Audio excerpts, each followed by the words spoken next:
It is the early dawn of January the 6th, 1915, in Chislehurst, a quiet Kentish village just on the outskirts of London.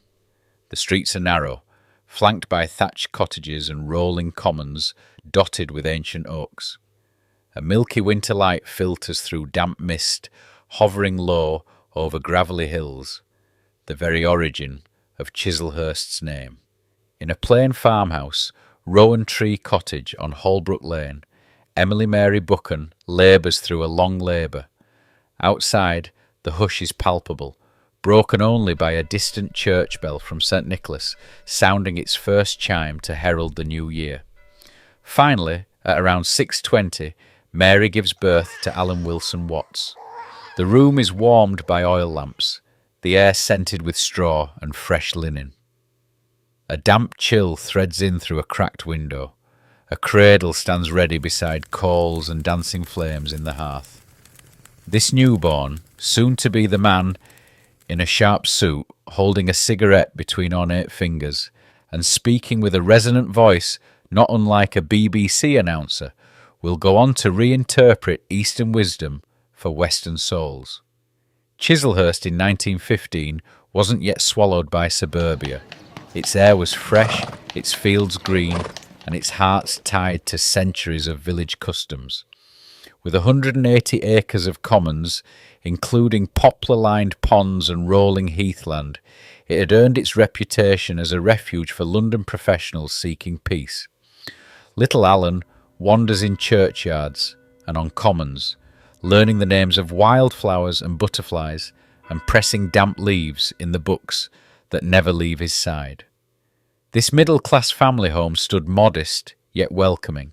His father, Lawrence Wilson Watts, worked for Michelin, and his mother, Emily, hailed from a missionary family faintly echoing the East, bringing gifts of Chinese and Japanese prints into their modest parlour. As winter light streamed through lace curtains, Alan would stare at the Far Eastern art, delicate ink landscapes glowing with clarity and floating in white space, and feel inexplicably drawn to that other world.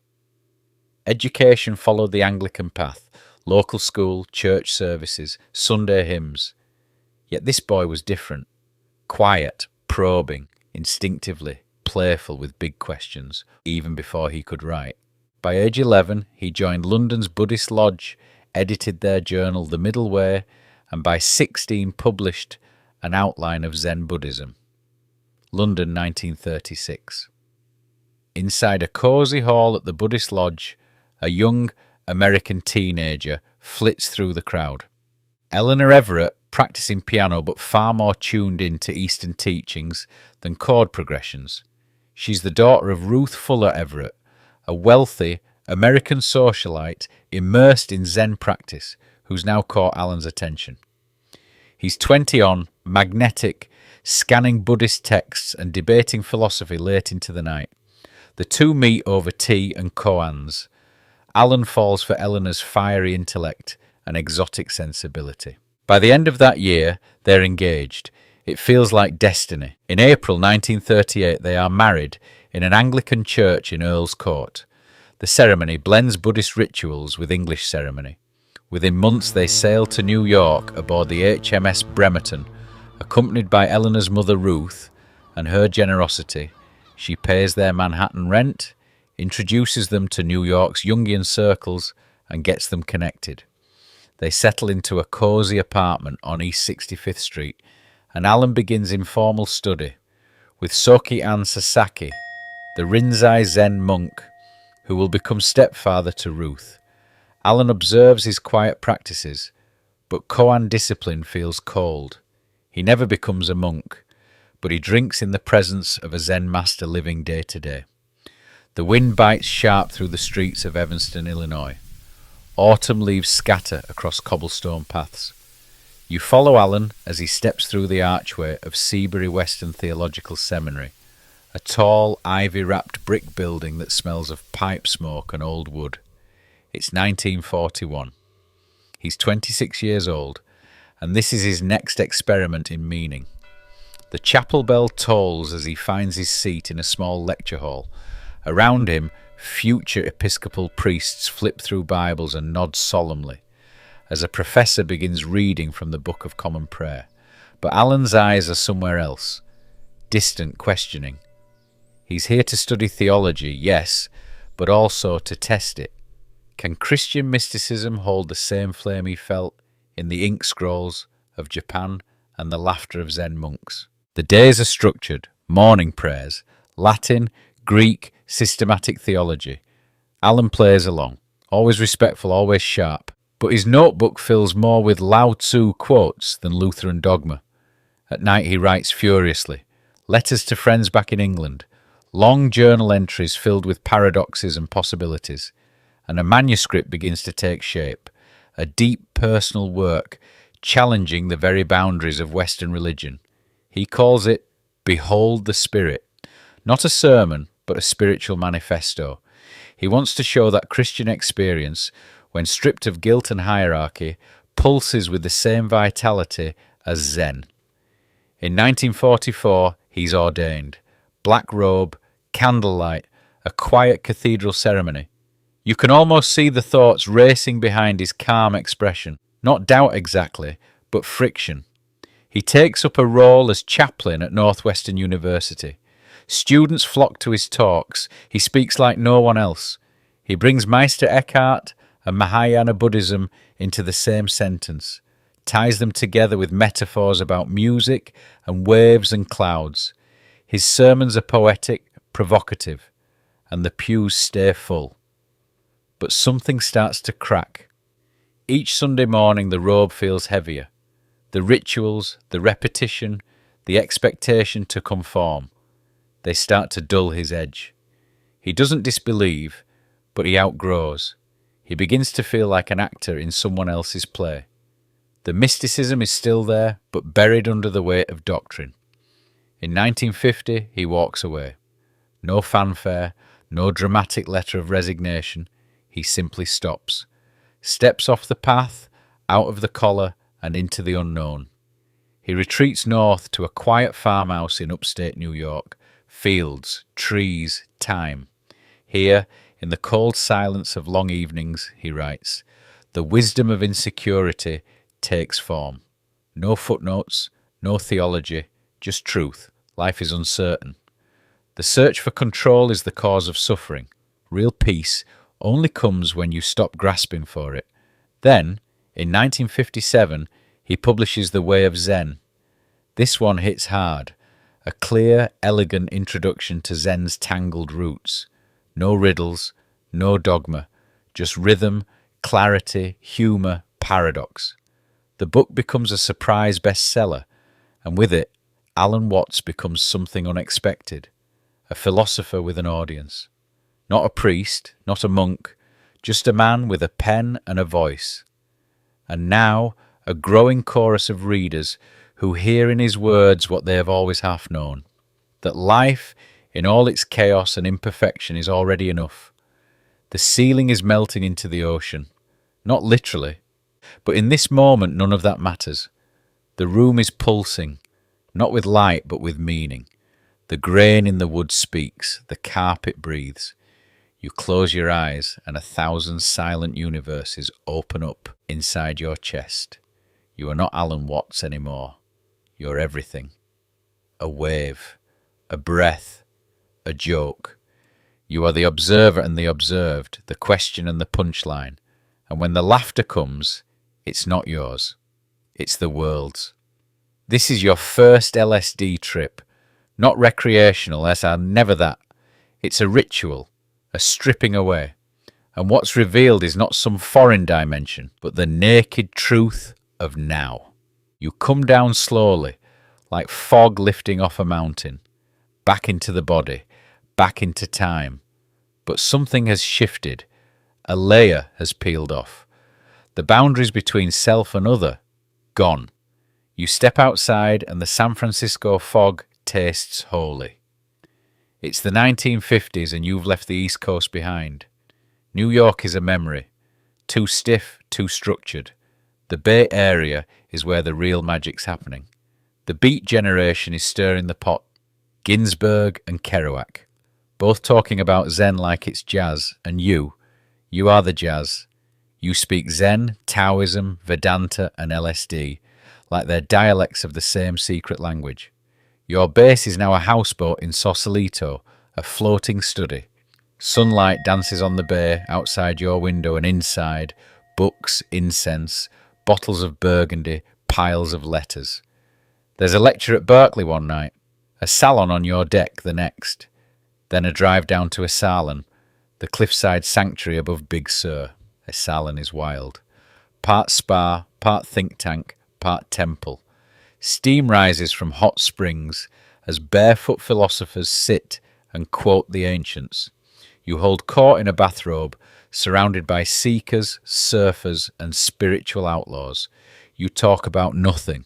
Literally, emptiness. Form is form. Everyone listens. And somehow they get it. You don't preach, you play, you riff, you say things like, you are an aperture through which the universe is looking at and exploring itself. And the crowd laughs, not because it's funny, but because it's true. In your lectures, you move between Zen koans and dirty jokes with the same voice. There's Bach in your rhythm, Blake in your phrasing. You're not trying to teach people what to think. You're trying to blow the idea of thinking right off its hinges. And people love it. Berkeley students, acid trippers, disillusioned Christians, curious Buddhists, they all show up. You become a bridge, east to west, mysticism to science, LSD to meditation. You aren't anyone's guru, you make that clear, but you are the man with the map, and you never stop pointing toward the same shimmering thing. That behind all the seriousness, the search, the suffering, there's a cosmic joke, and when you get it, really get it, you don't become enlightened, you laugh. The microphone sits on the desk like a tiny altar. It hums softly, warm with anticipation. The red recording light flicks on. Alan leans forward, cigarette balanced between two fingers, the other hand swirling a glass of burgundy.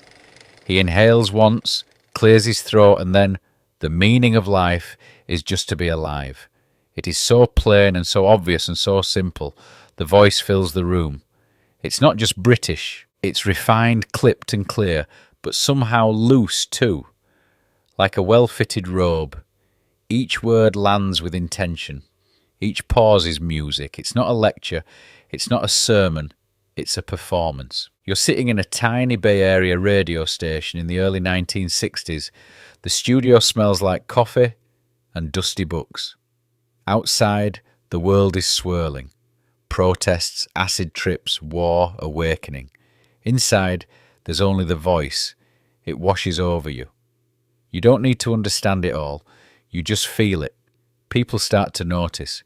First it's local, a small circle of listeners on KPFA, a Berkeley-based public radio station, hear his midnight monologues and call in asking, who is this guy? Then the broadcasts spread. San Francisco, New York, London.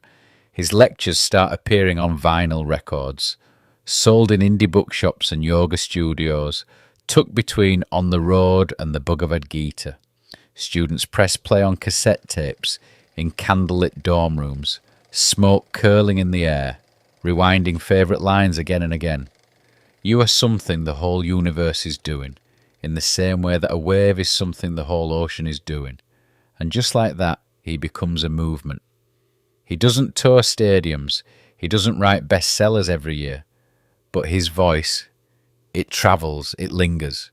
In coffee shops, in mountain cabins, in temples and vans and record store basements, it cuts through the noise with something that feels both ancient and brand new. The Japanese start to pay attention.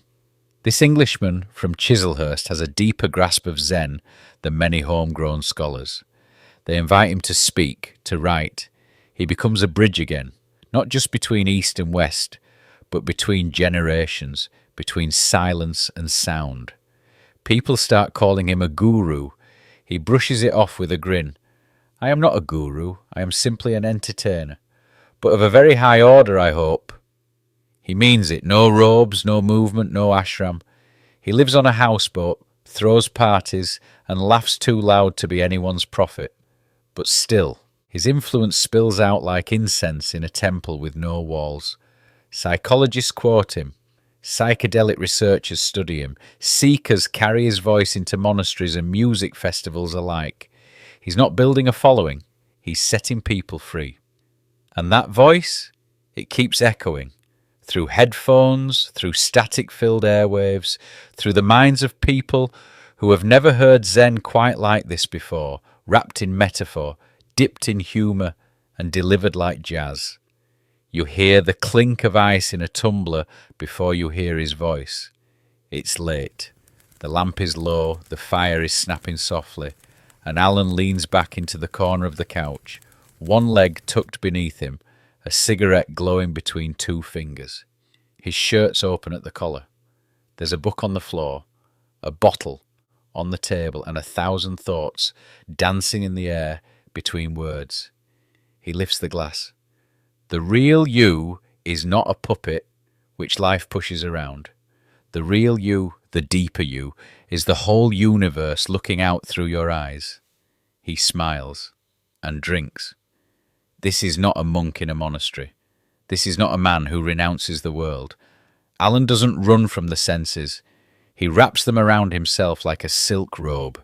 He drinks, he smokes, he eats well, lives well, and loves fiercely.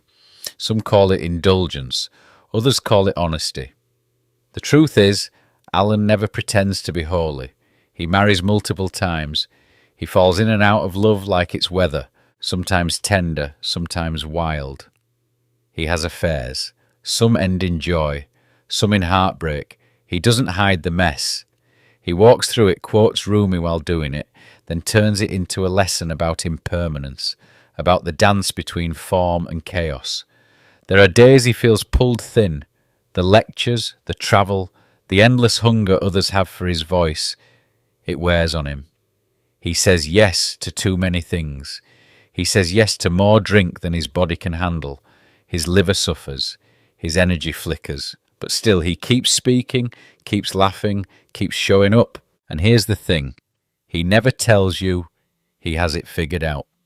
He talks about Zen, yes, but not as a man who has conquered the ego. He delivers wisdom like jazz, notes bent, rhythms loose, truth tucked inside the joke.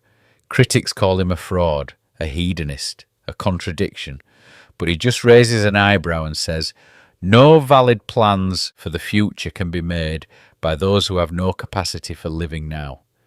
He's not selling salvation. He's offering perspective, a way of playing this strange, wonderful, difficult game of being human. And if that means a glass of wine in one hand and a koan in the other, so be it. You sit with him, the evening stretching on, the stars outside indifferent and eternal. He's not perfect, but somehow that makes his message hit harder. Because what he's really saying, beneath the lectures, beneath the wit, is this. You don't have to escape the world to find yourself. You're already it, the whole show, from the cigarette to the silence between thoughts. You sit across from him as the fire burns low. There's still a glass in his hand, but it's not as full as it used to be. The stories come slower now. The laughter takes longer to rise. When he pauses, he stays paused for a while, as if he is listening for something just beyond the edge of sound. He still lectures, still writes, still drinks, still smokes, still grins, like a boy who just stole fire from the gods. But some nights, as he looks out over the bay, he seems to dissolve just a little, like the man is stepping back and the silence is stepping in. He doesn't say goodbye, but you can feel it. The night is cold, the house is still. You hear only the breath, slow, steady, soft. You're in his home on Mount Tamalpais, California. Wooden beams, the smell of earth and smoke. Outside, the Pacific murmurs against the cliffs.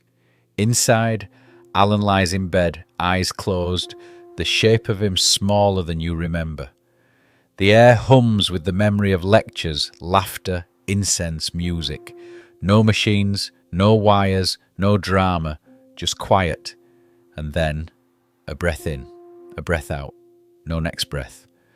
Alan Watts dies on November 16th, 1973.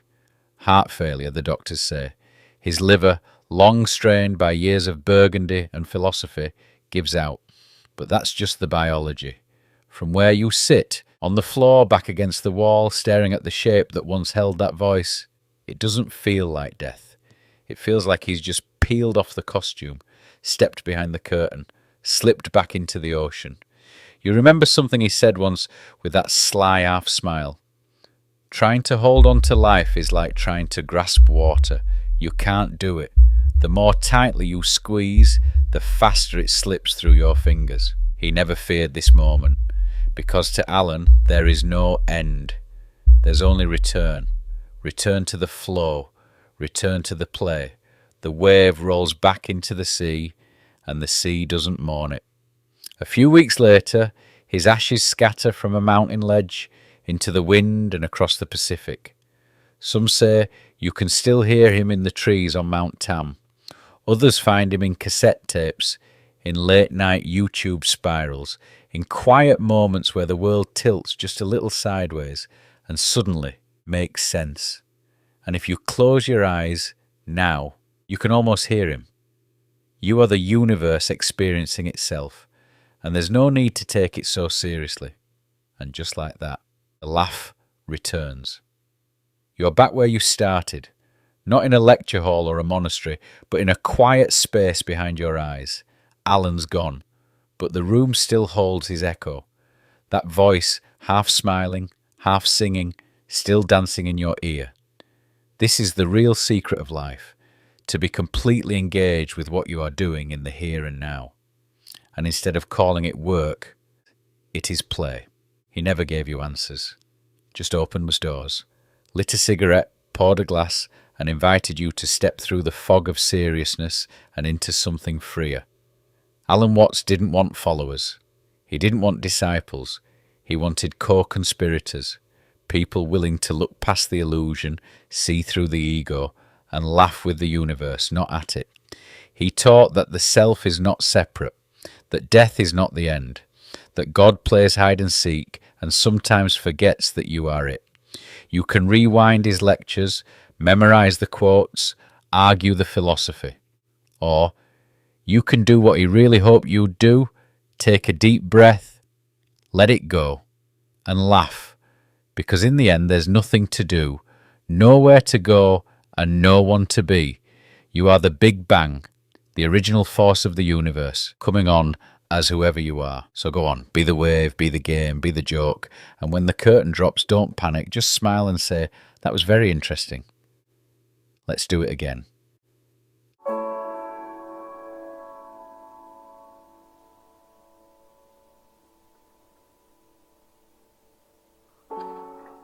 If you awaken from this illusion, and you understand that black implies white, self implies other, life implies death, or shall I say, death implies life,